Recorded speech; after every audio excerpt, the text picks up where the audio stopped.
শুভেচ্ছা প্রিয় দর্শক, শুরু করছি আমাদের মধ্যরাতের নিয়মিত আয়োজন পাওয়ার টক শো। আপনাদের সাথে আছি আমি জয় মামুন। আজকেও আমরা আলোচনা করতে চাই নির্বাচন কমিশনের ঘোষিত রোডম্যাপ, সামনের নির্বাচন এবং রাজনৈতিক দলগুলোর ভাবনা। এই প্রসঙ্গে আজকে তিনটি ভিন্ন রাজনৈতিক দলের তিন নেতৃবৃন্দকে আমন্ত্রণ জানিয়েছি। আমার সঙ্গে আছেন প্রথমেই জুনায়েদ সাকি, প্রধান সমন্বয়কারী গণসংহতি আন্দোলন, আছেন সাদাত হোসেন সেলিম, সিনিয়র যুগ্ম মহাসচিব এলডিপি, এবং রুহিন হোসেন প্রিন্স, সম্পাদক কেন্দ্রীয় committee CPB, communist party of Bangladesh. আপনাদেরকে অনেক ধন্যবাদ। আমরা কয়েকদিন ধরেই এই নির্বাচন কমিশন যে রোডম্যাপটি ঘোষণা করেছে তার উপরে বিভিন্ন রাজনৈতিক দলের নেতৃবৃন্দের মতামত জানতে চাচ্ছি, আলোচনা করছি। আজকেও আপনাদেরকে ডাকার সেটি মূল উদ্দেশ্য যে আপনারা আপনাদের প্ল্যাটফর্ম থেকে, দল থেকে, জোট থেকে কিভাবে এই নির্বাচনের রোডম্যাপটিকে দেখছেন, কমিশনের রোডম্যাপটিকে দেখছেন, নির্বাচন নিয়ে আপনারা কি ভাবছেন। দেশের দুটি রাজনৈতিক ফোরাম, বিএনপির নেতৃত্বাধীন 20 দলীয় জোট, আওয়ামী লীগের নেতৃত্বাধীন 14 দলীয় জোট, তার বাইরে যারা অবস্থান করছেন, ভেতরে যারা অবস্থান করছেন, প্রত্যেকেরই তো নিজস্ব ভাবনা আছে। সেই জায়গা থেকে তারপরে আরেকটি আলোচনার মধ্যে যেটি আছে যে বামপন্থী রাজনৈতিক দলগুলোর একটি জোট। বিভিন্ন সময় আমরা দেখেছি বিভিন্ন আন্দোলন সংগ্রামে যে বামপন্থী রাজনৈতিক নেতৃবৃন্দের একটা জোটগত অবস্থান থাকে সামনে নির্বাচন। সেক্ষেত্রে আপনারা কি চিন্তা করছেন, এরকমভাবেই আলোচনাটি শুরু করতে চাই। রুহিন হোসেন প্রিন্স, আপনাকে দিয়ে শুরু করি। ধন্যবাদ আপনাকে। আমাদের নির্বাচন কমিশন রোডম্যাপ নামে কতগুলো তাদের কর্মসূচি আমার বিবেচনায় জনগণকে জানিয়েছে। আমি এটাকে যেভাবে দেখি, যে আমি দেখলাম তারা প্রধানত যে 7টা কাজের কথা বলে এটা বলেছে, আমার কাছে মনে হয়েছে এটা তাদের রুটিন ওয়ার্ক, এবং এইটাকে তারা, আমার তো ধারণা ছিল যে এতদিনে এই কাজগুলো অনেকাংশে তারা করে ফেলেছে বা করার প্রক্রিয়া আছে, সেটাই থাকাটা স্বাভাবিক ছিল, এটাই। এবং তার মধ্যে যেমন ধরেন এই যে ভোটার তালিকা সংশোধন থেকে শুরু করে অন্য যে বিষয়গুলো আছে, এটা একটা আমি বলি যে চলমান প্রক্রিয়ার অংশ। সুতরাং বিষয়টাকে আমি খুব সাধারণভাবে এভাবে দেখতে চাই। আমাদের দিক থেকে বিশেষ করে আমাদের পার্টি, কমিউনিস্ট পার্টি, আমরা অনেক দিন ধরে যে জিনিসটা দেখতে চাই, যেমন সাধারণভাবে মানুষ কি ভাবে যে নির্বাচন কমিশন একটা সুষ্ঠু নির্বাচন করবে। সুষ্ঠু নির্বাচনের সংজ্ঞা জনগণের কাছে এরকমই, আমি যদি বুঝে থাকি যে নির্বাচনে তারা ভোট দিতে যাবে, ভোটটা যাতে ভালোভাবে দিতে পারে, এবং ভোট যেটা দিল তার প্রতিফলন যাতে যথাযথভাবে হয়, মানে যা ভোট দিয়েছে রেজাল্টটা যাতে যথাযথভাবে হয়, এটাই কিন্তু একটা চলতি ধারণা। তাই কিন্তু আমরা অনেকদিন ধরে বলছি এটি হচ্ছে অর্ধেকেরও কম। পুরোটা করতে গেলে যেমন নির্বাচনে জনগণের ভোট দেওয়া, এবং একটু আগে যে কথা বললাম, এটা তো খুবই জরুরি, কিন্তু আরেকটা হচ্ছে ভোটে প্রার্থী হওয়া। যেমন ভোটে দাঁড়ানোর, আমার যেমন ভোট দেওয়ার অধিকার আছে, দাঁড়ানোরও তো অধিকার আছে, এখনও আছে আনুষ্ঠানিকভাবে। কিন্তু একটু হিসাব করলে দেখেন তো, যদি বাংলাদেশে একজন ভালো মানুষ ভোটে দাঁড়াতে চায়, বা এইরকম দল যারা নিষ্ঠাবান দলের পক্ষ থেকে দাঁড়াতে চায়, আমাদের যে নির্বাচনী ব্যবস্থা, সেই ব্যবস্থায় ভোটে দাঁড়ানো কঠিন। কারণ আমরা বলি যে আমাদের নির্বাচনে অন্তত পক্ষে যে 4টা যে বিপদ ভোটের কাজে হয়, এই 4টা বিপদ থেকে মুক্ত না করতে পারলে আমি ভোটকে ঠিকমতো করতে পারবো। 4টা বিপদ মানে আসছি যে সেটা এমনকি ভোটে দাঁড়ানোর ব্যাপার। যে বিপদের একটা আমরা বলি যে টাকা ছাড়া নির্বাচন করা যায় না, নির্বাচনে টাকার খেলা। এটা আপনি ভোটে প্রার্থী যিনি, টাকা না থাকলে প্রার্থী হওয়া যায় না, এবং ভোটে যদি পুরো টাকার খেলাটা বন্ধ না করা যায় তাহলে কোনোভাবে ফেয়ার হতে পারে না, আপনি জনগণকে যতই ভোট দেন। সুতরাং টাকার খেলা বন্ধ করা দরকার, এটা এক বিপদ। 2 নম্বর বিপদ হচ্ছে পেশি শক্তি মুক্ত করা। কারণ নানাভাবে এটাকে প্রভাব বিস্তারের জন্য, নানাভাবে এটা আমরা জানি যে প্রভাব বিস্তার হয়, এবং প্রভাব বিস্তার এক একটা সময় আগে ছিল দৃশ্যমান হোন্ডা গুন্ডা, এখন কিন্তু আছে অন্য ফর্মে। সুতরাং ধারাটা আছে, তাহলে পেশিশক্তি মুক্ত করতে হবে। 3 নম্বর হচ্ছে, আমরা এটা অনেক দিন ধরে এবং রিসেন্টলি নানাভাবে এটাকে আরও ব্যাপকতা হয়েছে বলে আমরা মনে করি, সেটা হচ্ছে কি নির্বাচনের ক্ষেত্রে সাম্প্রদায়িক এবং আঞ্চলিক প্রচারণা। এটা আমরা নির্বাচনগুলোতে দেখেছি। মানে আমি আঞ্চলিকের 2টা জিনিস, একটা সাম্প্রদায়িক প্রচারণা তো আমরা বুঝলামই। আঞ্চলিক হচ্ছে যেমন ধরুন, এটা তো পার্লামেন্ট নির্বাচন, একটা পার্লামেন্ট নির্বাচন ঢাকা বা কোনো আসনে কেউ ক্যান্ডিডেট মনোযোগ হতে পারে, কিন্তু এখানে একটা আঞ্চলিকতার ধোয়া তুলে অমুক তুলে ওই প্রার্থীর বিরুদ্ধে কথা বলা, এই জায়গাগুলোটা একটা হয়ে যায়। যেমন সাম্প্রদায়িক প্রচারণার ধারাও থাকে, এটা আঞ্চলিক মানে প্রচারণার ধারা করেই, মানে ওই লেভেল প্লেইং ফিল্ডটাকে ঠিকমতো থাকে না, এইটাই। চতুর্থত যে বিপদ, সেটা হচ্ছে কি, এখানে আমি একটু মানে পয়েন্ট অফ অর্ডারের মতো। এখন ধরা যাক পার্টিকুলারলি একটা জায়গায় হয়তো একটা মহল্লায় বরিশালের বা নোয়াখালীর বা সিলেটের হয়তো 30,000 ভোটার মানে লোক থাকেন, সেখানে যদি প্রার্থী ওই রকম তাদের ভোটগুলি নেওয়ার চেষ্টা করেন, সেটি তো প্রার্থীর নিজস্ব সমস্যা। সেটার সঙ্গে তো নির্বাচন কমিশনের বা সরকারের বা প্রশাসনের সম্পর্ক নেই। না, আমি আমি যে কারণে কথাটা বলতে চাই, এই যে নির্বাচন নিয়ে আলোচনা করছি, এটা তো পার্লামেন্ট নির্বাচন। পার্লামেন্ট নির্বাচনে এমপি যিনি নির্বাচিত হবেন তার দায়িত্বটা কি? তার কিন্তু প্রধান দায়িত্ব আমাদের সংবিধান অনুযায়ী আইন প্রণয়ন করা, রাষ্ট্রযন্ত্র রক্ষণাবেক্ষণ করা। এটা কিন্তু জেলা পরিষদের তিনি নির্বাচিত হচ্ছেন না বা উপজেলা হচ্ছেন না, যে স্থানীয় দায়িত্ব পালন করবেন। এবং ওনার প্রধান কাজ হওয়া উচিত হচ্ছে, যিনি যে দল থেকে মনোনয়ন পেলেন, প্রধানত দলের তো সেই দলের যে ম্যানিফেস্টো, ইস্তেহার, সেটাকে বাস্তবায়ন করবেন। তা সেইটা বাস্তবায়নের জন্য যদি ওই লক্ষ্য থাকে, তাহলে কিন্তু আপনি এই যে প্রচার প্রচারণা যে প্রভাব বিস্তার করে, আমরা মনে করি আমাদের বিবেচনায় সেটা লেভেল প্লেইং ফিল্ড হয় না। আপনি যে মানুষ বাছাই করছেন, যে যে মানুষ ভালো, বা এই যে সে যে ইস্তেহারকে মানে কি বলে, যে ইস্তেহারকে আফোল্ড করে এবং সেটা প্রতিষ্ঠিত করার জন্য করবে, কিন্তু সেইটা হয় না যদি আমি ওই আঞ্চলিক প্রচার প্রচারণা এইখানে প্রভাবমুক্ত না করতে পারি আর সাম্প্রদায়িক প্রচার প্রচারণা মুক্ত না করতে পারি। এটা আমাদের বিবেচনা। আর ফোর্থ বিপদ, এটা আরও আমরা মনে করি যে অন্যতম গুরুত্বপূর্ণ, সেটা হচ্ছে প্রশাসনিক কারসাজি। এবং সেটা কিন্তু আমরা অনেক দিন ধরে দেখে আসছি। এর আগে যারা ক্ষমতায় ছিল, আমরা জিয়াউর রহমান আমরা দেখেছি, হোসেন মোহাম্মদ এরশাদের আমরা দেখেছি, এবং সাম্প্রতিককালেও দেখেছি। আমরা প্রশাসনিক কারসাজি ব্যাখ্যা দেওয়া খুব জরুরি না। এটা আমরা জানি যে জনগণের ভোট যারা আমরা হয়তো দিতে যাব, কিন্তু এইখানে পোলিং এজেন্ট, পোলিং অফিসার বা যারা দায়িত্ব পালন করছে, আগে হয়তো ব্যালট বাক্স ভরে রাখলো, বা ওইখানে পোলিং অফিসাররা যেভাবে বিন্যাস করা হলো তাদেরকে দিয়ে রেজাল্ট উল্টিয়ে দেওয়া হলো। অথবা আমরা অতীতেও দেখে এসেছি যে এইখানে জনগণ ভোট দিল একরকম, ঘোষিত ভোট গেল আর এক রকম। অর্থাৎ এই চারটা বিপদ মুক্ত করার কাজটা একটা খুব জরুরি বলে আমরা মনে করি। নির্বাচন কমিশন যতই বলুক না কেন, নির্বাচন কমিশনের তালিতে আজকে যদি প্রকৃতপক্ষে এই কাজগুলো করতে হয়, তাহলে নির্বাচনের এই আলোচনাটা শুরু করা দরকার ছিল। আমরা এই জায়গায় দেখলাম তারা এটাকে আমার কাছে মনে হয়েছে যে কোনো বিপদও মনে করছে না, সুতরাং এইটা আলাপ আলোচনা শুরু করারও বিবেচনাগুলো করে নেই। সুতরাং এইটাকে আমরা বলি যে নির্বাচন ব্যবস্থার সংস্কার নিয়েই এখন আলোচনা শুরু করা দরকার। ভোট তো আমার কাল পরশু না, যে ঠিক আছে কাল পরশু আমার হাতে সময় নেই, জরুরিভাবে সরকার বলেছে এখন ভাই এইটুকু করতে পারবো, যেহেতু সময় আছে এটাই। আর এই জন্য আমি আরেকটু খালি রেফার করতে চাই, বিশেষ করে তত্ত্বাবধায়ক সরকারের সময় যে নির্বাচন কমিশন যারা ছিলেন, তখন কিন্তু নানা ধরনের আলোচনাগুলো ছিল।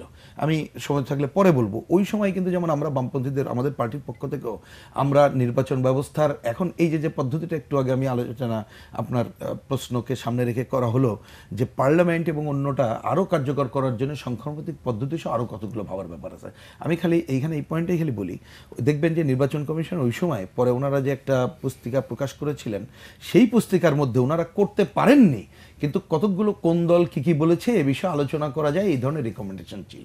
কিন্তু দুর্ভাগ্য আমি বলি যে এই আলোচনাটা এর আগে যে নির্বাচন কমিশন ছিল বা আসার পরে এটা একটা চলমান প্রক্রিয়া হিসাবে আসলে আমরা আরো উন্নততর গণতন্ত্র এবং আমাদের গণতন্ত্র বিকাশ ধন্যবাদ আপনাকে, সেটা দেখতে পেলাম। আমরা আবারও আপনার কাছে আসবো। শাহাদাত হোসেন সেলিম, এলডিপি 20 দলীয় জোটভুক্ত বিএনপি নেতৃত্বাধীন জোটের অন্তর্ভুক্ত একটি দল।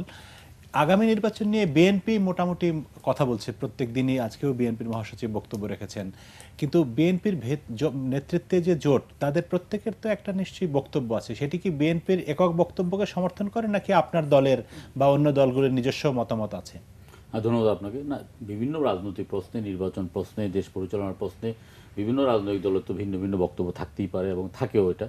কিন্তু এই মুহূর্তে যেহেতু 20 দলীয় জোট গঠিত হয়েছে, আন্দোলন সংগ্রাম, নির্বাচন এবং সরকার গঠন, সেই ক্ষেত্রে নির্বাচন কেন্দ্রিক ইস্যুগুলোকে বিএনপি যে বক্তব্য রাখছে, এই বক্তব্যের সাথে জোটভুক্ত দলগুলোর মোটামুটিভাবে একটা আপনার সমর্থন আছে। তো সেক্ষেত্রে ধরেন আমাদের ভিন্ন কোনো অবস্থান এই মুহূর্তে নেই। আমরা যেটা আশা করেছিলাম যে নির্বাচন কমিশন তাদের 7টা মানে কর্মসূচি দিয়েছেন আর কি, এটা অনেকটা তাদের নিজস্ব একটা কার্যপদ্ধতি বা কর্মপদ্ধতি। এর সাথে এই মুহূর্তে নির্বাচনে খুব বেশি সম্পর্ক আছে, থাকলেও সেটা গতানুগতিক সম্পর্ক। আমরা যেটা আশা করেছিলাম যে ধরেন নির্বাচন কমিশনার এই কর্মসূচিটা প্রণয়নের আগেই রাজনৈতিক দলগুলোর সাথে নিবন্ধিত হোক, অনিবন্ধিত হোক, সুশীল সমাজের সাথে আলোচনা করে নির্বাচন সংস্কারের এক ধরনের চিন্তাভাবনা করবে, অথবা নতুন কোনো বক্তব্য আসলে, নতুন কোনো কর্মসূচি দাবি করলে, অথবা নতুন কোনো পদ্ধতি চাইলে সেইগুলোতে ভিত্তি করে আলাপ আলোচনা করে অথবা সেটা তারা জাতির সামনে সেভাবে উপস্থাপন করতে পারতো। কিন্তু ওনারা যেটা করেছেন এটার সাথে এই মুহূর্তে নির্বাচনের খুব একটা সম্পর্ক আছে বলে আমি মনে করিনি, কারণ নির্বাচন এখন অনেক দূরে। আর দ্বিতীয়ত দলীয় সরকারের অধীনে বিগত কয়েকটা নির্বাচন যেভাবে মানে নির্বাচনী পদ্ধতিটা ভুলণ্ঠিত হয়ে গেছে, আপনার 1991 সালের পর থেকে 2008 পর্যন্ত বা 2014 পর্যন্ত নির্বাচনটা যে পদ্ধতি হয়েছে, পরবর্তীকালে দলীয় সরকারের অধীনে স্থানীয় সরকার নির্বাচনের মধ্যে কিন্তু নির্বাচনের নামে এক ধরনের প্রহসন হয়েছে। জনগণ কোনো অবস্থায় ভোট দিতে পারে না এবং তাদের মতামতটা প্রতিফলিত হয়নি। সেক্ষেত্রে এই নির্বাচন কমিশন একটা একটা চ্যালেঞ্জের সম্মুখীন, এবং সেই চ্যালেঞ্জের কতটা তারা গ্রহণ করতে পারবেন সেই ব্যাপারে বিভিন্ন রাজনৈতিক দল ইতিমধ্যে সন্দেহ প্রকাশ করেছে, কারণ তারা সর্বসম্মতভাবে অথবা আপনার সবাই কাছে খুব একটা গ্রহণযোগ্য ব্যক্তি হিসেবে তারা নিজেদেরকে উপস্থাপন করতে পারেনি। ইতিমধ্যে কিন্তু তাদের মধ্যে এক ধরনের সমন্বয়হীনতা তৈরি হয়েছে, যেটা আমরা ইতিমধ্যেই জানতে পেরেছি। আমরা যেটা আশা করেছিলাম, যেটা উচিত ছিল, সেটা হলো রাজনৈতিক দলগুলোর সাথে আলোচনা করে এই মুহূর্তে নির্বাচনী সংস্কারের একটা প্রয়োজন আছে। এই মুহূর্তে আরও সুশীল সমাজ কি বলছে, রাজনৈতিক দলগুলো কি বলছে, যেমন এক এক রাজনৈতিক দলগুলো এখন এক এক রকম কথা বলছেন, আমাদেরও বিভিন্ন বক্তব্য থাকতে পারে। যেমন আমরা বারবার চাই না যে ধরেন একই ব্যক্তি বারবার নির্বাচন করুক, অথবা আপনার এই পদ্ধতির উন্নত কোনো পদ্ধতি যদি আজকে আমাদেরকে আহ্বান জানাতো নির্বাচন কমিশন, তাহলে হয়তো আমরা আমাদের দলীয় ভিত্তিতে আমরা আমাদের কিছু বক্তব্য দিতে পারতাম, কিন্তু সেটা আমরা দিতে পারিনি। এই মুহূর্তে যে নির্বাচনী রোডম্যাপ নামে তারা যেটা ঘোষণা করেছেন, সেখানে এটা তাদের রুটিন ওয়ার্ক। ধরুন নিবন্ধিত রাজনৈতিক দল আছে এই মুহূর্তে 40টা, কিন্তু আমি মনে করি যে 40টার মধ্যে 20টাই হলো যে পেট সর্বস্ব এবং অস্তিত্বহীন রাজনৈতিক দল। তাহলে একটা অস্তিত্বহীন রাজনৈতিক দল একটা নিবন্ধন পাওয়ার পরে কতদিন পর্যন্ত তাদের এইভাবে নিবন্ধনটা থাকবে? কোনো কর্মসূচি কর্মকাণ্ড পরিচালনা না করেও একটা নিবন্ধনিত রাজনৈতিক দল থেকে যাবে, এটা যেমন ঠিক না, তেমনি আবার এই নিবন্ধনের বাইরে অনেক রাজনৈতিক দল আছে। আপনি যদি এটা বলেন, তাহলে আপনার 20 দলীয় জোটের যে বিএনপির বাইরে যে আরো 19টি দল আছে, তার মধ্যে কয়টি প্রকৃত অর্থে রাজনৈতিক দল? না, এই দেখুন, বিএনপিতে যে 20টি রাজনৈতিক দল আছে তার মধ্যে কিন্তু 10টা নিবন্ধন আছে আর 10টা নিবন্ধন নাই। আমি এই কথাটাই আপনাকে বলছি যে এই 10টার বাইরেও 40টা রাজনৈতিক দল আছে। আপনি বিএনপির যে জোটের মধ্যে যে রাজনৈতিক দলগুলো আছে, নিবন্ধিত রাজনৈতিক দল, তারা একটা কর্মকাণ্ডের মধ্যে আছে। 14 দলের মধ্যে যারা আছেন তারা অন্য যারা রাজনৈতিক দলগুলো আছে তারাও আছে। এর বাইরেও কিন্তু অনেকগুলো রাজনৈতিক দল আছে, এই মুহূর্তে কিন্তু তাদের কোনো অস্তিত্ব নেই। এমনকি রাষ্ট্রপতি নির্বাচন সংলাপের জন্য এই ধরনের রাজনৈতিক দলগুলোর কিন্তু কোনো কর্মকর্তা এবং কোনো অফিস খুঁজে পান নাই, যে কারণে রাজনৈতিক দল 40টা থাকলেও রাষ্ট্রপতি সম্ভবত 22টি কি 20টি রাজনৈতিক দলের সাথে কথা বলেছেন। তো এইটা যেমন একটা প্রয়োজনীয় একটা তাদের একটা রুটিন কর্মসূচি, তেমনি করে আপনার আবার নিবন্ধনের জন্য যারা আগ্রহী, ইতিমধ্যে যারা মাঠে ময়দানে কাজ করছেন, তাদেরকেও নিবন্ধন দেওয়াটা এটাও তাদের মধ্যে রুটিন কর্মসূচি। তারপর সীমানা নির্ধারণ, সেইটা ব্যাপারটাও তারা যথাসময়ে করবেন। কিন্তু এটা একটা আগাম হয়ে গেছেন। ধরেন 1.5 বছর আগে এক ধরনের নির্বাচন পরিবেশ সৃষ্টি করার মধ্যে একজন নির্বাচনে ঢামাঢোল পিটানোর যে সরকারের যে তৎপরতা, এই তৎপরতার অংশ হিসেবেই কিন্তু নির্বাচন কমিশন আগাম একটা রোডম্যাপ এটা ডিক্লেয়ার করেছেন। এর সাথে মনে হয় এই মুহূর্তে নির্বাচনের সাথে তেমন কোনো সম্পর্ক আছে বলে আমি মনে করি না। কিন্তু আপনারা তো নির্বাচন নিয়ে ভাবছেন। আমরা অবশ্যই ভাবছি নির্বাচন নিয়ে, কিন্তু নির্বাচন নিয়ে ভাবার মধ্যে দিয়ে যেমন অনেকে বলছেন বা সংবিধান অনুযায়ী 2018 সালের শেষ দিকে নির্বাচন, ব্যক্তিগতভাবে আমি 19-এর শুরুতে হতে পারে, কিন্তু আমি কোনো নির্বাচন দেখছি না। আমার কাছে এই নির্বাচন আদৌ বাংলাদেশে আর নতুন কোনো নির্বাচন হয় কিনা, অথবা একটা আপনার সকলের অংশগ্রহণমূলক একটা নির্বাচন, যে নির্বাচনে জনগণ অবাধ এবং নিরপেক্ষভাবে তাদের ভোটাধিকার প্রয়োগ করবে, এই ধরনের একটা নির্বাচন কিন্তু আমি অন্তত আমার দৃষ্টিতে আমি দেখছি না। আমি মনে করি যে বর্তমান যে সরকার আছেন, যারা 2014 সালে যে ধরনের একটা নির্বাচন করেছেন, তারা ঠিক এই ধরনের আরও একটি নির্বাচন করার জন্য তারা বদ্ধপরিকর, এবং নির্বাচন কমিশন সেক্ষেত্রে তাদের সহায়ক হিসাবে ভূমিকা পালন করবে। জনগণ তাদের ভোট প্রয়োগ থেকে আবারও বঞ্চিত হবে। এটা মনে করার অনেক সঙ্গত কারণ আছে, যে ইতিমধ্যে আপনি দেখেছেন 2014 সালে আপনারা বলতে বিএনপির নেতৃত্বাধীন জোট বা বিএনপি নির্বাচনে অংশ নেয়নি। এখন অংশ না নেওয়ার, যদি কেউ অংশ নির্বাচনে না নেয়, যেমন 1996 সালের 15 ফেব্রুয়ারি নির্বাচনে আওয়ামী লীগ অংশ নেয়নি, সেটির দায়িত্ব তো তখনকার বিএনপি সরকারের না, বা এখনকার আওয়ামী লীগ সরকারের না। না, দেখুন, নির্বাচনে অংশগ্রহণ করে নেই অথবা নির্বাচন না করে, এখন নির্বাচন বলতে বাংলাদেশে যদি 300টি আসনে বিনা প্রতিদ্বন্দ্বী নির্বাচনিত হয়, তাইলেও কিন্তু এটা আইনসম্মত। 300টি আসনে নির্বাচন যদি না হয়, বিনা প্রতিদ্বন্দ্বী নির্বাচিত হয়, সেটা আইনসম্মত। তাহলে কে আসলো কে গেলো, এটা সরকারের কোনো মাথা ব্যথা না, সংবিধানের কোনো মাথা ব্যথা না।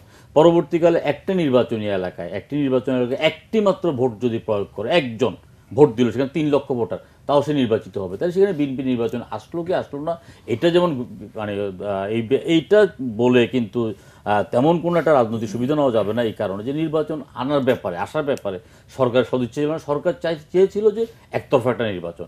এখন সরকার তার অবস্থানে থেকে সংখ্যাগরিষ্ঠের জোরে তত্ত্বাবধায়ক সরকার পদ্ধতি বাতিল করে দিয়ে একতরফা একটা দলীয় সরকারের অধীনে নির্বাচন করবে। সেখানে বিএনপি শুধু আসে নাই এমন না, বিএনপি নেতৃত্বাধীন তৎকালীন 18 দল আসে না এমন না। বাংলাদেশে নিবন্ধিত রাজনৈতিক দলের মধ্যে 6টি রাজনৈতিক দল যে বানরের পিঠাভাগে নির্বাচন করেছেন, যারাই নির্বাচন করেছেন তারাই না কিছু কিছু হালুয়া রুটি পেয়েছেন। সেই নির্বাচন কিন্তু কোনো গ্রহণযোগ্যতার মাপকাঠিতে এবং আপনার সময়ের দাবিতে সেটা কোনো নির্বাচন বলেই কিন্তু আমরা দাবি করতে পারি না।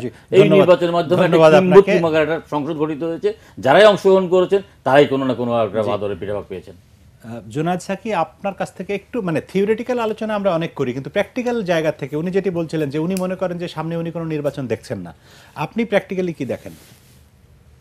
ধন্যবাদ আপনাকে। আমি একটু ভিন্নভাবে শুরু করি। হ্যাঁ, আমরা নিশ্চয়ই, একটা নতুন, তুলনামূলকভাবে নতুন রাজনৈতিক দল আমরা আসলে 2015 সালে রাজনৈতিক দল হিসেবে নিজেদেরকে ঘোষণা করেছি কিংবা আত্মপ্রকাশ করেছি, যদিও একটা রাজনৈতিক মঞ্চ হিসেবে আমরা 2002 সাল থেকে কাজ করছি। একটা গণতান্ত্রিক ব্যবস্থার মানে সেটা কতটা মানে গণতান্ত্রিক কিংবা কার্যকর আছে, সেটার একটা পরিচয় হচ্ছে আসলে যেমন আমরা বলি জনগণ সার্বভৌম, জনগণই সকল শক্তির উৎস, ক্ষমতার উৎস। তো জনগণ তো একটা বিমূর্ত ধারণা। আপনি তো আসলে জনগণকে যখন ধরতে যান তখন একজন নাগরিককে, একজন ব্যক্তিকে ধরেন। একজন নাগরিক জনগণ না, একজন ব্যক্তির অধিকার যদি আমরা ঠিক করতে পারি তাহলে কিন্তু আমরা 16 কোটি মানুষের অধিকার ঠিক করে ফেললাম। কারণ এটাই হচ্ছে গুরুত্বপূর্ণ প্রশ্ন। ফলে একজন ব্যক্তির অধিকারটা কিভাবে রক্ষিত হচ্ছে, কিভাবে চর্চিত হচ্ছে, সেটা খুব গুরুত্বপূর্ণ প্রশ্ন একটা রাষ্ট্র, গণতান্ত্রিক রাষ্ট্রের মধ্যে। ফলে সবচেয়ে প্রান্তিক মানুষটা কি পাচ্ছেন, কি পাচ্ছেন না, সে কারণে সেটাই খুব গুরুত্বের সাথে আলোচনা করতে হয়, নাহলে গণতান্ত্রিক ব্যবস্থার কার্যকারিতা আপনি আলোচনা করতে পারবেন না। নির্বাচন তো মানুষের ভোটের অধিকারের প্রশ্ন। সংবিধান বলেছে যে নির্বাচন কারা করতে পারবে এবং সে করার শর্তগুলো কি, এবং জনগণ কিভাবে ভোট দিতে পারবেন, জনগণের প্রতিনিধি হিসেবে নির্বাচিত হবে। সেগুলো কি এই বর্তমান নির্বাচনী যে আইন আছে সেখানে কি এটা প্রতিফলিত আছে? সেখানে এই সাংবিধানিক অধিকারগুলো খর্ব করা হয়েছে। আপনি যদি ধরেন যেভাবে নিবন্ধন প্রক্রিয়া কাজ করে, সেই নিবন্ধন প্রক্রিয়ার মধ্যেই কিন্তু জনগণের অধিকারের প্রতিফলন নাই। শুরুতে যেভাবে নিবন্ধন প্রক্রিয়ার শর্ত দেওয়া হয়েছিল, পরে আবার এসে শর্তগুলো দ্বিগুণ করে ফেলা হয়েছে। এতগুলো থানায় কাজ থাকতে হবে, অফিস থাকতে হবে, এতগুলো জেলায় শাখা থাকতে হবে, জেলা কমিটি থাকতে হবে, অফিস থাকতে হবে। আবার আপনার অলরেডি নিবন্ধন আছে, তাদের এগুলো বাস্তবতা এগুলো আছে কিনা সেগুলো কোনো পরীক্ষা নিরীক্ষা নাই। এর মধ্য দিয়ে আসলে নতুন রাজনৈতিক দল উৎসাহিত হওয়ার ক্ষেত্রে সক্রিয়তার যারা কাজ করতে চাইছে এবং আন্তরিকভাবে কাজ করতে চাইছে, মানে যারা জনগণের শক্তির উপর দাঁড়িয়ে কাজ করছে, তাদের জন্য অসুবিধার সৃষ্টি করা হচ্ছে। তারপর তো একজন মানে সরাসরি লঙ্ঘন, একজন স্বতন্ত্র প্রার্থীর ক্ষেত্রে আপনি একজন প্রার্থী হিসেবে দাঁড়াতে চাচ্ছেন, আপনাকে আগেই 1% ভোটের সমর্থন দেখাতে হবে। তার মানে আপনি নাগরিকের যে ভোটদানের যে প্রাইভেসি, অর্থাৎ তার গোপনীয়তার যে অধিকার, সেটা আগেই ভঙ্গ করিয়ে দিচ্ছেন।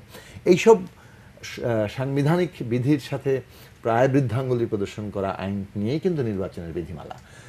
এখন এটা যেহেতু কার্যকর আছে এবং আমরা যে নির্বাচনে অংশ নিতে চাই, আমাদেরকে এই প্রসেসটা এর বিরুদ্ধে লড়াই সাথে সাথে আমাদেরকে এর মধ্যে থাকতেও হচ্ছে। আইনের বিরুদ্ধে সংগ্রাম করতে হবে। আমরা আইনে এর বিরুদ্ধে লড়াই করছি, আমরা রিড করেছি, আমরা রাস্তায় কথা বলছি। একই সাথে আমরা আবার আমাদের দল এই নির্বাচনী এই নিবন্ধনের মধ্যে যাওয়ার প্রস্তুতি নিচ্ছি। এখন ধরুন নির্বাচনী নিবন্ধনের প্রক্রিয়া একটা বৈষম্য আছে। এইটা রোড ম্যাপের অংশে বলা হয়েছে 1 অক্টোবর থেকে মার্চ মাসের মধ্যে নতুন দলের নিবন্ধন কার্যক্রম দেওয়া হবে। তাহলে এক নতুন দল, তার মার্কা এবং ইত্যাদি, এটা কিন্তু বছরের যে কোনো সময় করা উচিত। কারণ হচ্ছে যে আপনি যদি দল হিসেবে প্রস্তুত হন তাহলে আপনি নিবন্ধন করে ফেলবেন এবং তখন থেকে আপনি নির্বাচনী প্রচারণায় থাকবেন। আপনার দলের প্রতীক থেকে শুরু করে আপনার পলিসি থেকে শুরু অনেক কিছুরই ব্যাপার আছে। সেই জায়গাগুলো কিন্তু এখানে বৈষম্যের শিকার হয়। এত সবের মধ্যেই আমরা গণসংহতি আন্দোলন আমরা আমাদের নিবন্ধনের প্রস্তুতি গ্রহণ করছি এবং সেটা আশা করি আমরা অক্টোবরের মধ্যে এই কাজগুলো করার চেষ্টা করব। সেদিক থেকে নির্বাচন কমিশন তাদের রোড ম্যাপে এই অংশটা ঘোষণা করেছে, সেটা আমরা সাধুবাদ জানাই। এবার দ্বিতীয় বিষয়ে আসি, যে নির্বাচন প্রক্রিয়া নিয়ে যে আলোচনাগুলির মধ্যে হলো। এখন ধরেন নির্বাচন, আপনি নিজেই বললেন যে 1995 সালের 15ই ফেব্রুয়ারি নির্বাচনে আওয়ামী লীগ অংশ নেয়নি, 5ই জানুয়ারি বিএনপি অংশ নেয়নি। তখনও অন্য রাজনৈতিক দলগুলো বেশিরভাগ অংশ নেয়নি, 5ই জানুয়ারিতেও বেশিরভাগ অংশ নেয়নি। এখন একটা নির্বাচনের পরিবেশ যদি না থাকে, ক্ষমতাসীন দল যদি আগেই ফলাফল ঠিক করে ফেলে এবং সেটা যখন একটা বাস্তবতা হিসেবে সামনে আসে, তখন আপনি নির্বাচনে অংশ নিতে পারেন না। কারণ আপনি একটা অবৈধ কিংবা যেটা ন্যায়সঙ্গত না সেরকম একটা কাজকে বৈধতা দিতে পারেন না। এখন আওয়ামী লীগ তো তখন 96 সালে এটা কনভিন্স ছিল যে এটা একটা অন্যায় কাজ হচ্ছে, সে কারণে তারা সেটাতে যায়নি। এবং বিএনপি কিংবা যারা অংশ নেয়নি প্রত্যেকে আমরা সহ আমরা মনে করেছি যে 5ই জানুয়ারির নির্বাচনে গণতান্ত্রিক পরিবেশটা সৃষ্টি হয়নি। তাহলে নির্বাচনের গণতান্ত্রিক পরিবেশ সৃষ্টি করাটা অত্যন্ত জরুরি জায়গা। এখন এটা কে করবে, করার দায়িত্বটা কিন্তু নির্বাচন কমিশনেরই ছিল। এবং আমাদের কনস্টিটিউশনের মধ্যে যদি আমাদের এইরকম ক্ষমতা বিন্যাস থাকতো যে আমাদের নির্বাচন কমিশন নির্বাচনকালীন সময় ডিফেক্টো সরকার, মানে তারাই কার্যত সরকার, সমস্ত মানে প্রশাসনিক প্রধান মেকানিজমের উপর নির্বাচন তাদের হাতে থাকবে সোজা। এবং এটাও প্রধানমন্ত্রীর যেমন এখন ক্ষমতা কি, তিনি যা পোষণ করেন রাষ্ট্রপতি কার্যত সেটা সম্মতি প্রদান করেন, ওটা একটা আনুষ্ঠানিক নির্বাহী ক্ষমতা সকল প্রধানমন্ত্রীর হাতে। প্রধানমন্ত্রী আছে। ঠিক নির্বাচন সংক্রান্ত সমস্ত তৎপরতার উপরে নির্বাচন কমিশনের ওই ক্ষমতা থাকা উচিত, রাষ্ট্রপতি সেখানে কেবলমাত্র আনুষ্ঠানিকতা সম্পন্ন করবেন। অ্যান্ড এরকম একটা প্রতিষ্ঠান যদি আমরা শুরু থেকে, বাংলাদেশের স্বাধীনতার পর থেকে প্রত্যেকটি নির্বাচনী প্রশ্নবিদ্ধ, এখন এটা যদি আমরা শুরু থেকে এই জায়গাটাতে যেতাম তাহলে নির্বাচনী একটা প্রক্রিয়া দাঁড়িয়ে যেত, এই অনাস্থার জায়গাটা কিন্তু তৈরি হতো না। যেটা ধরেন কোনো না কোনোভাবে প্রশ্ন সহ ভারতে ক্রিয়াশীল আছে, অন্যান্য অনেক দেশে খুবই ভালোভাবে ক্রিয়াশীল আছে, বিশেষত ইউরোপ এবং এমনকি এশিয়ার অনেক দেশে। বাংলাদেশে এই জায়গাটা আমরা তৈরি করতে পারিনি। তার প্রধান দুটো বাধা, একটা তো হচ্ছে নির্বাচনী, যেটা প্রিন্স ভাই বললেন কতগুলো জায়গা আছে, আমি মনে করি যে দুটো গুরুত্বপূর্ণ জায়গায় কথা বলা দরকার। একটা হচ্ছে আমাদের ক্ষমতা বিন্যাস যেভাবে সংবিধানে আছে, সেখানে এই যে প্রাতিষ্ঠানিক ক্ষমতার যে একটা মানে কি বলে ভারসাম্য এবং যেটাকে বলে ক্ষমতার পৃথকীকরণ, এই জায়গাটা ভয়ানক দুর্বল। এর জন্য দুটো জিনিস বড় বাধা বলে আমি মনে করি, সেটা নিয়ে হয়তো পরে আলোচনা করি। এক নম্বর হচ্ছে এই যে ৭০-এর মাধ্যমে যে জনগণ দ্বারা নির্বাচিত প্রতিনিধির তার ভোটদানের অধিকার পার্লামেন্টে কেড়ে নেওয়া হয়েছে, এটার মধ্য দিয়ে আসলে কার্যত এই সমস্ত ক্ষমতা কেন্দ্রীভবন ঘটানো হয়েছে একজন প্রধানমন্ত্রীর হাতে, তিনি যেই হন না কেন। দ্বিতীয়ত হচ্ছে যেটা আমাদের এতদিনের প্র্যাকটিসে এখন বোঝা যাচ্ছে, যে আমাদের প্রত্যেকটি সাংবিধানিক পদে যদি আমরা সরকার, বিরোধী দল এবং প্রধান বিচারপতির প্রতিনিধিত্ব না নিয়ে সাংবিধানিক কমিশন গঠন করে আমরা যদি এই পদগুলোতে নিয়োগের ব্যবস্থা না করি, তাহলে আমাদের ক্ষমতার বিন্যাসটা তৈরি হবে না। এইসব পদে যারা নিযুক্ত হন তারা যে পার্টি দ্বারা নিযুক্ত হচ্ছেন তাদের প্রতি লয়াল হয়ে যাবেন। এই জায়গাটা অত্যন্ত গুরুত্বপূর্ণ একটা জায়গা। এটা সংস্কার, এই সংস্কার হয়তো আওয়ামী লীগ, আমরা দাবি তুলতে পারি আওয়ামী লীগ করবে কিনা আমরা জানি না, বিএনপি এগুলো রাজি হবে কিনা আমরা জানি না, কিন্তু আমরা এই রাজনৈতিক লক্ষ্যটা নিয়ে জনগণকে সংগঠিত করতে চাই। এই মুহূর্তে অন্তত যে কাজটা নির্বাচনী প্রক্রিয়া করা দরকার, যেটা প্রিন্স ভাই তুলেছেন, যে জনগণের সামগ্রিক প্রতিনিধিত্বের জায়গা, মানে ভোটের পার্সেন্টেজ ধরেন একরকম হচ্ছে, যদি আপনি টোটাল 300 আসনের ভোট গণেন, আবার আসন বিন্যাসে কিন্তু পুরো চিত্রটা আবার অন্যরকম বদলে যাচ্ছে। আমেরিকার ইলেকশনের মতো এই হ্যাঁ, এই ক্ষেত্রে এর ভারসাম্যটা কিভাবে রক্ষা করা যায়, একদিকে সংখ্যানুপাতিক, অন্যদিকে সরাসরি নির্বাচন, এইটার কিভাবে একটা সমন্বয় করা যায়, সেটা কিন্তু জনগণের প্রতিনিধিত্বের প্রশ্নটার দিক থেকে গুরুত্বপূর্ণ। কাজে এই সংখ্যানুপাতিক প্রশ্নটাকেও নির্বাচনের কোয়ালিটি ডেভেলপ করার জন্য খুব দরকারি। এখন নির্বাচন কমিশন যদি শক্তিশালী না হয়, বাস্তবত তারা যদি তাদের হাতে এর মধ্যেও যতটুকু ক্ষমতা আছে এটা যদি তারা প্রয়োগ করতে ইচ্ছুক না হন, তাহলে বাংলাদেশ বিপদে পড়বে। এটা তাদের এখন বোঝা দরকার। তারা সাংবিধানিকভাবে একটা জায়গায় এসছেন, তারা যদি তাদের অধিকারগুলো বাস্তবায়ন না করেন এবং সকলের অংশগ্রহণ নিশ্চিত করতে না পারেন, তাহলে আসলে বাস্তবত নির্বাচনটা অংশগ্রহণমূলক হচ্ছে না। আর সেই নির্বাচনে অংশগ্রহণগুলো না হলে আবারও নির্বাচনে অংশ নেওয়ার প্রশ্নটা ঝুঁকিপূর্ণ থেকে যাচ্ছে। আমরা আমাদের দল এবং আমাদের জোট থেকে আমরা চেষ্টা করব অতি দ্রুত গণতান্ত্রিক নির্বাচনী ব্যবস্থার একটা রূপরেখা আয়োজিত করতে, যাতে করে এই যে নির্বাচন কমিশনের এখতিয়ার, নির্বাচনকালীন সময়ে সরকারের কি ভূমিকা, এইসব প্রশ্নে আমাদের প্রস্তাবনাগুলো থাকবে। আমরা সেটার ভিত্তিতে আমরা আমাদের লড়াই সংগঠিত করতে চাই এবং নির্বাচনে যাতে একটা অংশগ্রহণমূলক নির্বাচন বাংলাদেশে হয়, বাংলাদেশ একটা নৈরাজ্য অথবা ঝুঁকির পথ থেকে বাংলাদেশ একটা গণতান্ত্রিক পথে অগ্রসর হয়, সেজন্য আমরা চেষ্টা করি। জি, ধন্যবাদ আপনাকে। আমরা বিরতিতে যাব, বিরতির পরে আবারও এসে কথা বলবো। প্রিয় দর্শক, আমাদের সঙ্গে থাকুন, ফিরছি অল্পক্ষণের মধ্যেই। আরেকবার আমন্ত্রণ পাওয়ার টক শো অনুষ্ঠানে। আমরা কথা বলছিলাম নির্বাচন কমিশনের রোডম্যাপ, আগামী নির্বাচন এবং রাজনৈতিক দলগুলোর ভাবনা এই প্রসঙ্গে। একটা আলোচনা আসছে ঘুরে ফিরে, যে যদি আবারও একটা 5ই জানুয়ারির মতো বা 15ই ফেব্রুয়ারির মতো নির্বাচন হয় তাহলে কি হবে। সেই জায়গাটিতে আমি একটু আসতে চাই, যে এখন বিএনপির তরফ থেকে, মানে বিএনপি যেহেতু মেইন ডিফ্যাক্টো এই ইলেকশনের ক্ষেত্রে, বিএনপি আসা মানেই হচ্ছে নির্বাচন সকলের কাছে গ্রহণযোগ্য হওয়া বা সকলের অংশগ্রহণ নিশ্চিত হওয়া। বড় দল হিসেবে বিএনপি এবং আওয়ামী লীগ দুই ফোরামে যেহেতু জাতি বিভক্ত, সেই জায়গায় বিএনপি যদি আসে তাহলে একরকম, এসে কি ফলাফল হলো সেটি অন্য, কিন্তু আসলে একরকম, না আসলে আরেক রকম। এখন আমরা শুনতে পাচ্ছি যে বিএনপি আসবে, এরকম একটি আভাস বাতাস সব জায়গায় আছে। আবারও আপনাকে দিয়ে শুরু করি প্রিন্স, যে বিএনপি নির্বাচনে আসবে এরকম একটি বাতাস পাওয়ার পরেই কিন্তু মোটামুটি রাজনৈতিক অঙ্গনে নির্বাচনী আলোচনাটা বেশি আসছে। সেক্ষেত্রে আপনারা কেন এরকম ধারণা করছেন যে আরেকটি 5ই জানুয়ারি হবে? আচ্ছা, আমি একটু এটা বলতে চাই যে প্রথমত এটা ঠিকই আপনি যুক্তি যা বলেছেন, বাংলাদেশের মানুষের পারসেপশনটা একটা নির্বাচন মানে আওয়ামী লীগ বিএনপি না থাকলে সেটাকে ধরে নেয়, মানে যে কোনো একটা না থাকলে এটাই স্বাভাবিক। সুতরাং বিবেচনাটা আমাকে ওইভাবেই করতে হবে। ধরেন এমন ইলেকশন হইলো, ক্ষমতাসীনের বাইরে আওয়ামী লীগও তো নাও করতে পারে, তার মানে এটা ঠিকই। কিন্তু আমার কাছে মনে হয় যে গণতন্ত্র, নির্বাচনী গণতন্ত্র বিকাশের স্বার্থে বিবেচনাটা অন্য জায়গা থেকে করা উচিত, যে আমি আমার দায়িত্বগুলো আগে পালন করছি কিনা। আপনার এই কথার উত্তর আমি খালি কয়েকটা পয়েন্ট বলি। দেখেন, নির্বাচন নিয়ে আমি আগে যা বললাম তার সাথে খালি আমি ব্যাখ্যায় যাচ্ছি না সময়ের বিবেচনায়।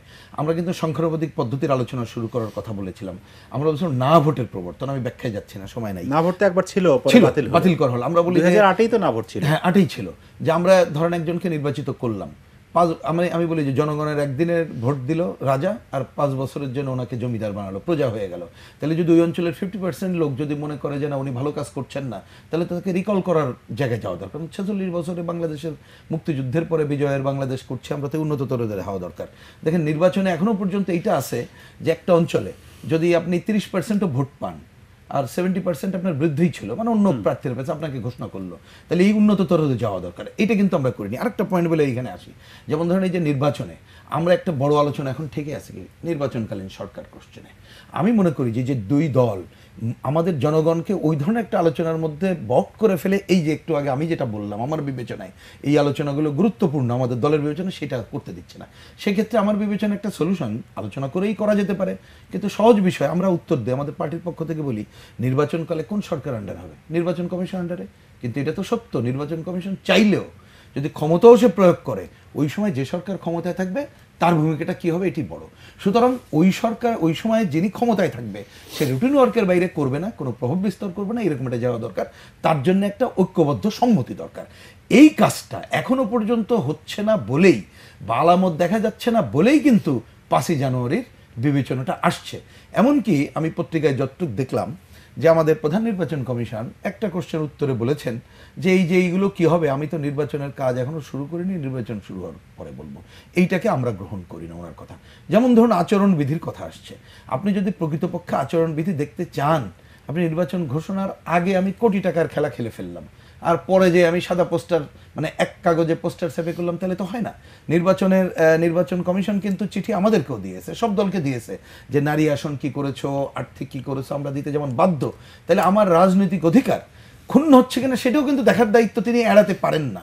সরকারের সাথে তিনি দেন দরবার করবেন, তো কথাবার্তা বলবেন। তাহলে এইগুলো আমরা দেখতে পাচ্ছি নির্বাচন কমিশন যিনি একটা দায়িত্ব পালন করছেন এবং যার প্রতি এখনো পর্যন্ত আমরা যতই সমালোচনা করি মনে করছি যে তার কাছ থেকে নির্বাচনী জায়গায় আসবে, সুতরাং মানুষের মনে এই পারসেপশন কিন্তু চলে আসছে যে তাইলে এরকম হবে কিনা। আরেকটা পারসেপশনের কারণ হচ্ছে যে ক্ষমতায় আপনি দেখেন যে এই পর্যন্ত এখন যারা আছে তা না, এর আগেও যারা ছিল এই দলগুলো মিনিমাম এই ক্রেডিবিলিটিটা তারা অর্জন করতে পারলো না যে আমি অন্ততপক্ষে আমার মেয়াদ শেষে আমি একটা ক্রেডিবল ইলেকশন দেবো।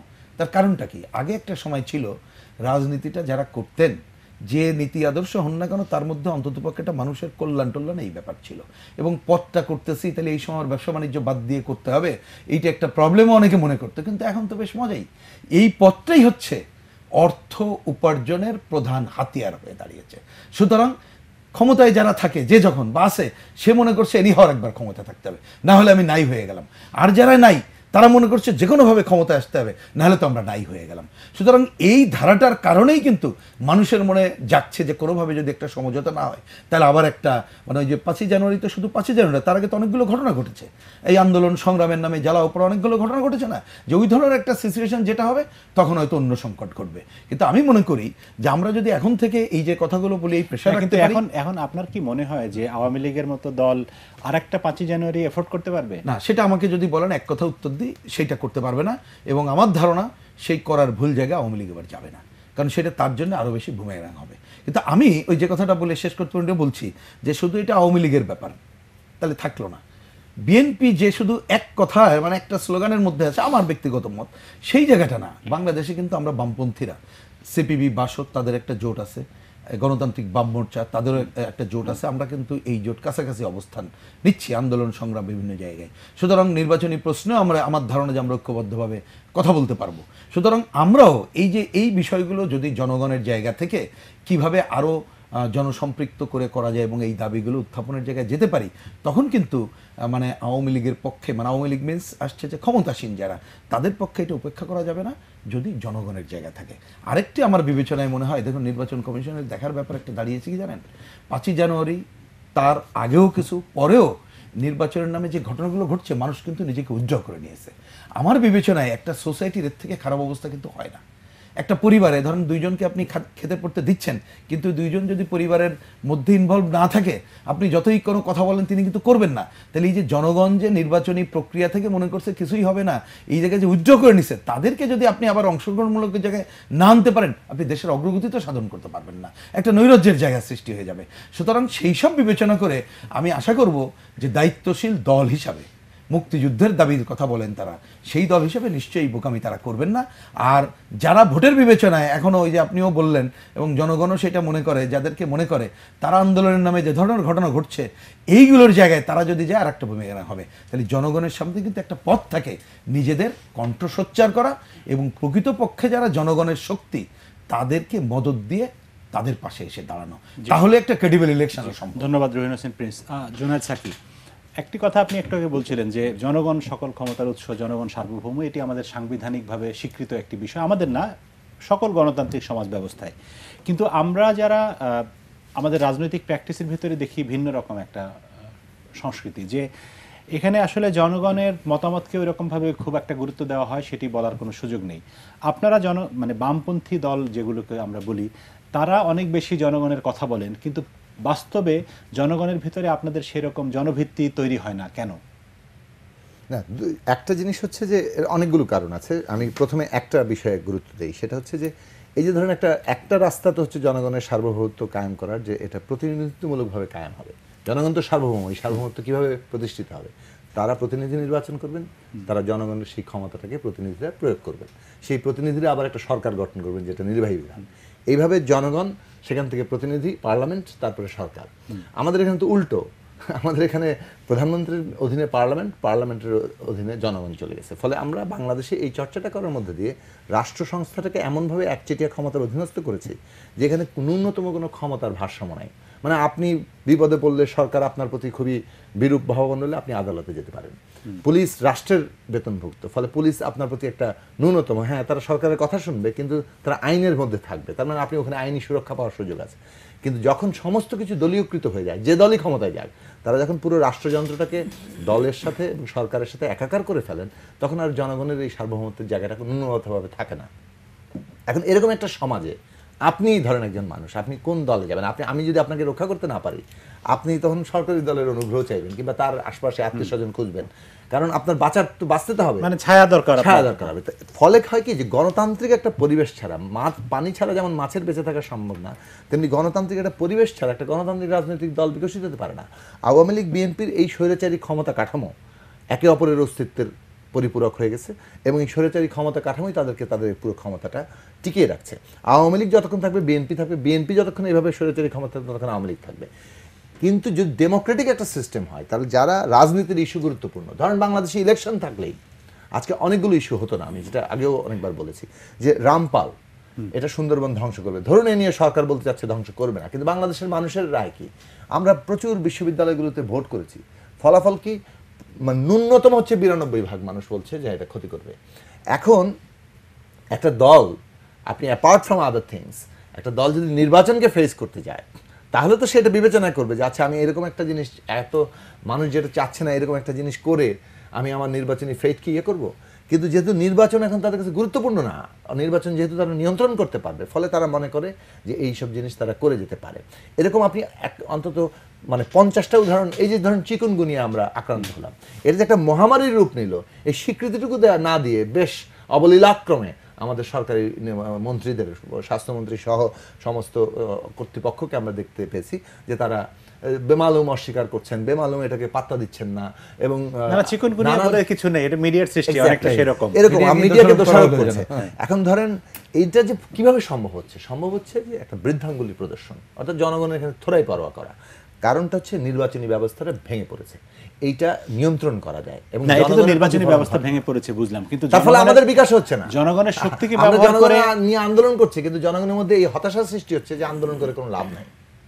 ফলে চালের দাম 53 টাকা হয়ে গেলেও মানুষ মানে প্রতিক্রিয়া ব্যক্ত করতে আর এখন বাস্তবে মানে ইয়ে বোধ করছে। এখন এরকম একটা সিচুয়েশনটা যেখানে হচ্ছে, আমি যেটা বললাম যে এখানে গণতান্ত্রিক শক্তির বিকাশ কঠিন, কিন্তু এই কঠিন মোকাবেলা করেই তো গণতান্ত্রিক শক্তির বিকাশ যদি এখন মানুষ মনেই করে কঠিন যে মোকাবেলা কিছু করে করা আমরা যাবে না, ৭১ সালে যুদ্ধ করেছি, হ্যাঁ। কঠিন মোকাবেলা করে আজকে বাংলাদেশে গণতন্ত্র প্রতিষ্ঠা করবে, সেই দায়িত্ব নিয়ে আমরা রাজনৈতিক সংগ্রাম করছি। আমরা জনগণের কাছে সেই দায়িত্বের এগিয়ে আসারই আহ্বান জানাই।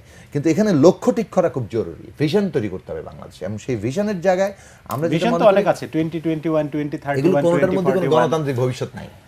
আপনি এই ভিশন আর কত 21 vision বলেন, দিবেন? বলেন, কোনো ডেমোক্রেসির কোনো ভিশন নাই, অর্থাৎ গণতান্ত্রিক একটা ব্যবস্থা প্রতিষ্ঠা করতে হবে। তো এখানে কেন এই সংকটটা তৈরি হলো, কেন আওয়ামী লীগ ইলেকশনে যায় না, কেন বিএনপি ক্ষমতায় থাকলে, কেন আওয়ামী লীগ ক্ষমতায় থাকলে বিএনপি ইলেকশনে যায় না, কিংবা ইলেকশনে ন্যূনতম গণতান্ত্রিক পরিবেশ থাকে না, ভোট দিলে ভোট গণনা হয় না, অথবা আগেই ব্যালট বাক্স ভর্তি হয়ে যায়। কারণ হচ্ছে আপনি ন্যূনতম একটা গণতান্ত্রিক জবাবদিহিতামূলক ব্যবস্থা তৈরি করতে পারেন। সেটার কর্মসূচি কি দুই দলের জিজ্ঞেস করেন, ওই যে বলে যে 70 বাতিল করবে না, এই সাংবিধানিক কমিশন করতে নিয়োগ হবে, তারা করবে না।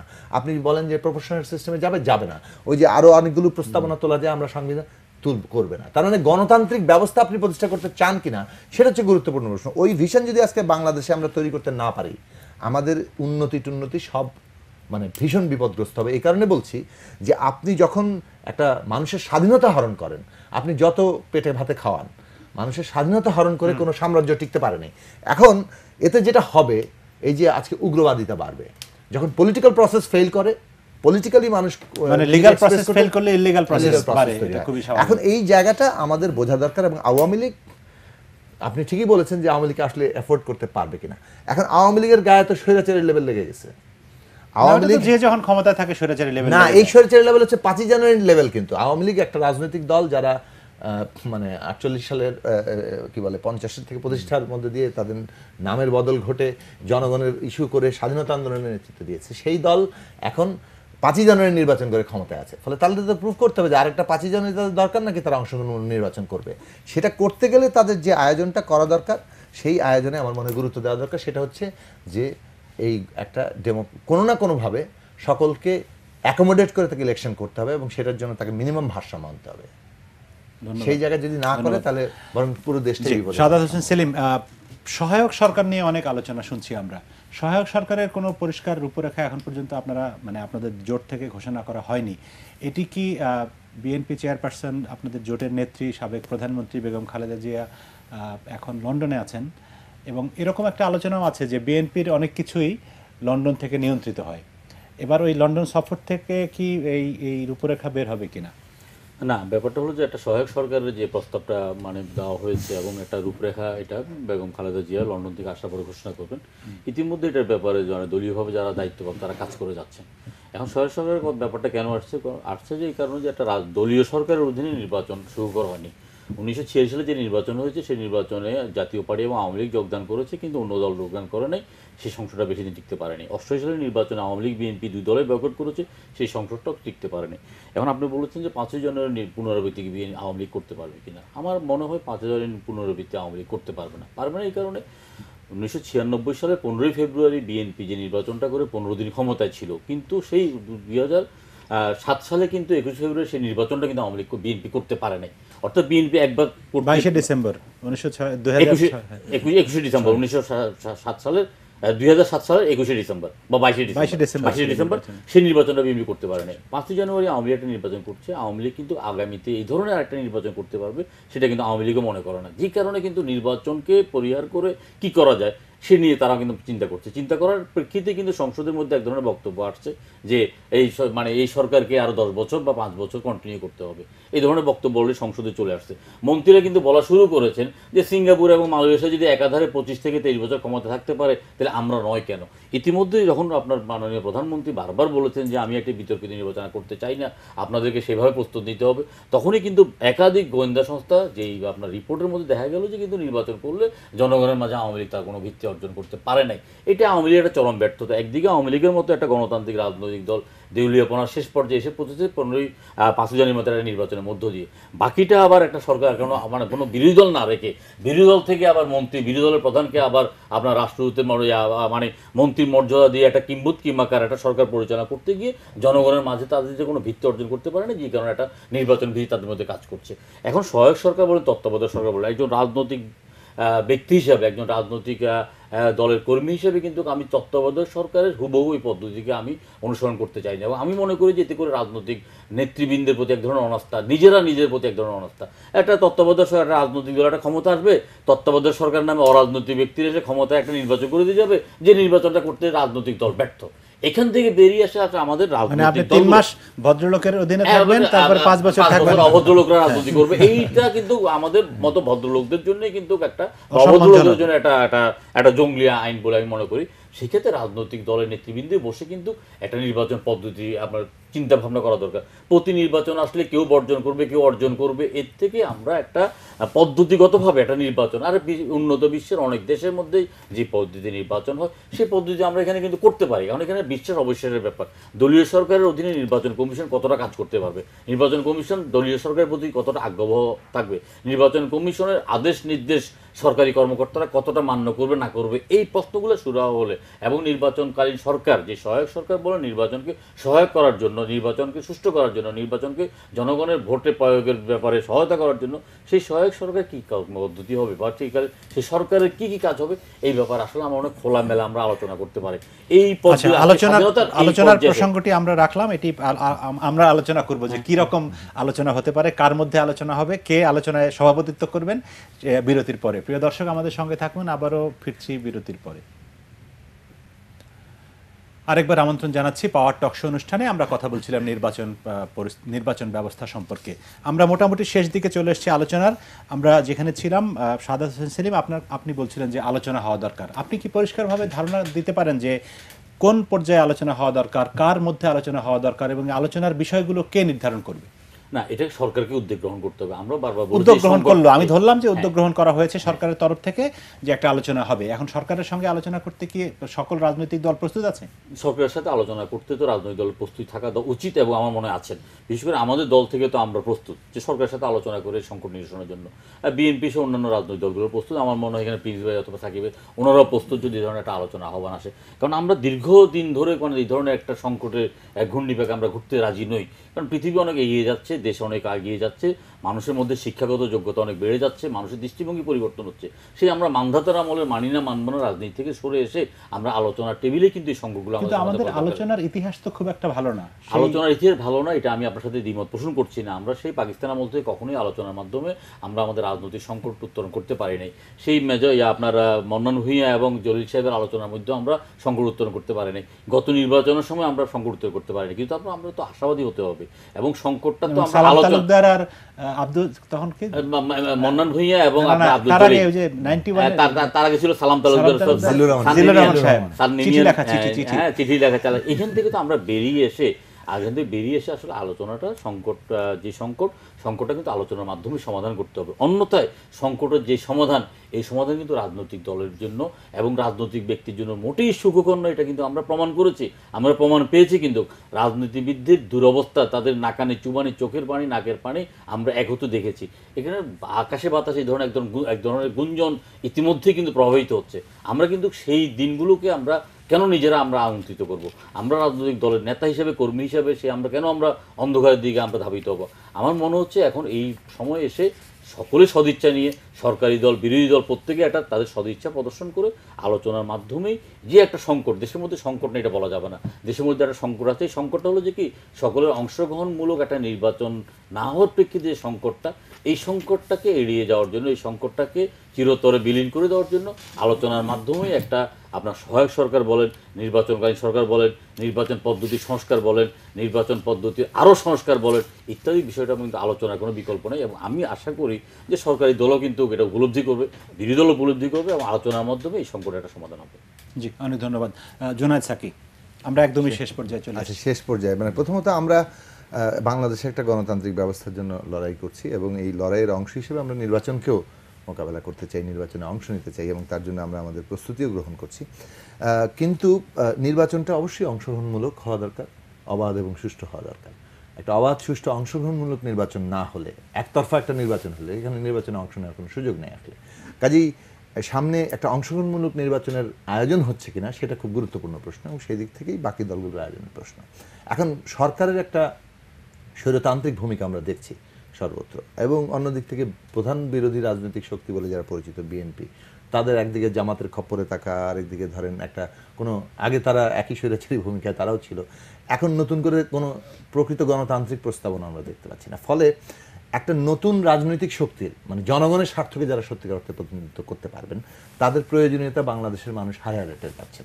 এবং সেই দিক থেকে আমরা বলবো আমাদের দল, আমাদের মোর্চা, বাম মোর্চা, এদিকে সিপিবি, বাসদ, আমরা একসাথে আন্দোলনের জায়গা তৈরি করছি এবং আমরা একসাথে আরও অনেক দূর রাস্তার আন্দোলনের গতিপথেই আমরা আরও অনেক দূর অগ্রসর হতে চাই। এবং আমরা মনে করি যে বাংলাদেশে একটা গণতান্ত্রিক ব্যবস্থা প্রতিষ্ঠার জন্য এই আওয়ামী লীগ এবং বিএনপির এই বলয়ের বাইরে জনগণকে প্রতিনিধিত্ব করার জন্য যারাই রাস্তার লড়াই করবেন, রাস্তার লড়াইয়ের মধ্যে দিয়ে আমরা বাংলাদেশের জনগণের একটা বৃহত্তর ঐক্য গড়ে তুলতে চাই, যার মধ্যে দিয়ে এই পরিস্থিতিকে আমরা মোকাবেলা করতে চাই, জনশক্তি নিয়ে একটা গণতান্ত্রিক নির্বাচনের পরিবেশ সৃষ্টি করতে চাই।